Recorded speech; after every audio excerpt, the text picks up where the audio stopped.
Bonjour et bienvenue. C'est un plaisir de vous retrouver pour cette exploration proposée par Œil de Rudra. On va plonger ensemble dans l'univers vraiment fascinant des graines de Rudraksha.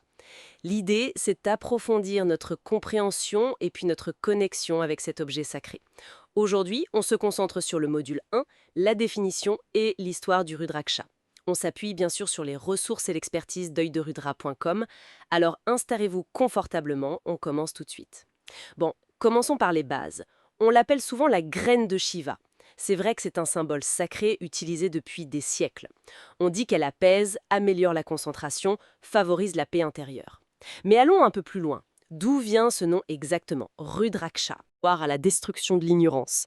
Ce n'est pas juste une image, quoi. La graine elle-même vient d'un arbre, l'Elaeocarpus ganitrus, on le trouve en Inde, au Népal et plus largement en Asie du Sud-Est. Et petite particularité, l'arbre donne des fruits d'un bleu assez vif, presque électrique. Mais c'est la graine à l'intérieur, une fois séchée, qui détient tout cet intérêt spirituel et énergétique. Ah oui, c'est intéressant ce détail sur le fruit bleu. Et les graines elles-mêmes, physiquement, elles sont assez incroyables. On parle de taille variable de quelques millimètres à plus de 2,5 cm, mais surtout il y a ces faces, les mukis, généralement entre 1 et 14, mais ça peut aller jusqu'à 21, c'est bien ça? Tout à fait. Et ce nombre de Mookie est absolument crucial. Chaque nombre est censé correspondre à une vibration énergétique spécifique et à des propriétés particulières. L'apparence générale, lisse, rugueuse, la couleur, qui va du crème au brun foncé, ça dépend de l'environnement de l'arbre, du traitement après la récolte. Mais les graines les plus recherchées, ce sont souvent celles qui sont bien formées, uniformes, sans défaut apparent. Et surtout avec des mookies bien définis. Le nombre de faces détermine vraiment, disons, sa signature énergétique. C'est un outil puissant en méditation notamment. Et cette complexité physique, ça nous mène tout droit aux légendes, aux mythes qui entourent le Rudraksha. Elles sont très présentes, n'est-ce pas? On parle souvent des larmes de Shiva. Oui, c'est une des légendes les plus connues. L'arbre serait né des larmes de Shiva, pleurant son épouse Sati. C'est un symbole fort de dévotion, mais aussi de la transformation de la douleur en quelque chose de sacré. Une autre légende, tout aussi belle, raconte que Shiva, pris de compassion pour les souffrances de l'humanité, aurait versé des larmes. Et de ces larmes seraient nés les premiers arbres Rudraksha. Les graines seraient donc un cadeau divin, une aide pour soulager la souffrance.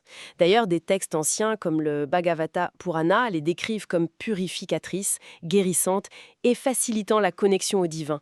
C'est vraiment vu comme un pont entre le matériel et le spirituel. Fascinant. Ça explique bien pourquoi dans l'hindouisme, on leur prête ce pouvoir de protection contre les énergies négatives et ce renforcement du lien avec le divin, avec Shiva. Exactement. Elles sont intimement liées à Shiva, qui symbolise la destruction de l'ignorance, la transformation, mais elles représentent aussi parfois la trinité hindoue, Brahma le créateur, Vishnu le préservateur et Shiva le destructeur ou transformateur. La graine la plus courante, la Panchmukhi, c'est la 5 faces, elle symbolise les 5 éléments. Terre, eau, feu, air, éther, et aussi les 5 sens. Du coup, elle est particulièrement utilisée pour l'harmonisation générale, pour l'équilibre. Elle aiderait même à atteindre le pratyahara, un concept du yoga, qui est le retrait des sens, le fait de tourner son attention vers l'intérieur. C'est une étape vers plus de conscience, vers la réalisation de soi. Et cette signification, elle dépasse les frontières de l'hindouisme, si je comprends bien. Oui, tout à fait. Son usage s'est diffusé dans le bouddhisme, par exemple, surtout dans la tradition tibétaine. On les utilise beaucoup pour fabriquer les malas, ces chapelets de prière ou de méditation. Elles aident à compter les mantras, bien sûr, mais aussi à maintenir la concentration, la pleine conscience, à cultiver l'équanimité face à l'impermanence des choses, un concept central dans le bouddhisme. D'accord. Et on les retrouve même dans certaines pratiques taoïstes, comme le Qigong. Là, elles peuvent être utilisées pour aider à harmoniser l'énergie vitale, le Qi, et à équilibrer le yin et le yang dans le corps. C'est fou de voir cette adaptabilité, mais c'est important de rappeler, je pense que ça reste un outil, n'est-ce pas? La graine ne fait pas tout toute seule. Ah mais absolument, c'est fondamental. Quelle que soit la tradition ou l'approche, la graine de Rudraksha est un support, un catalyseur peut-être. Mais c'est l'intention, la pratique personnelle, la dévotion de la personne qui l'utilise qui sont essentielles. La graine accompagne, elle soutient le cheminement, mais elle ne remplace pas l'effort personnel. Très juste.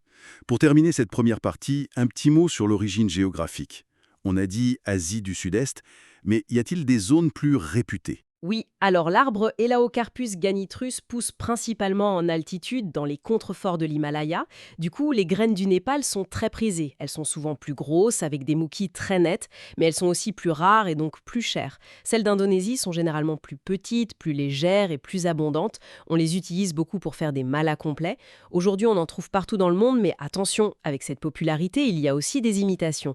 D'où l'importance de vérifier l'authenticité et de se tourner vers des sources fiables comme Œil de Rudra, justement, pour être sûr de la qualité. C'est une précision importante. Merci beaucoup pour cet éclairage vraiment riche.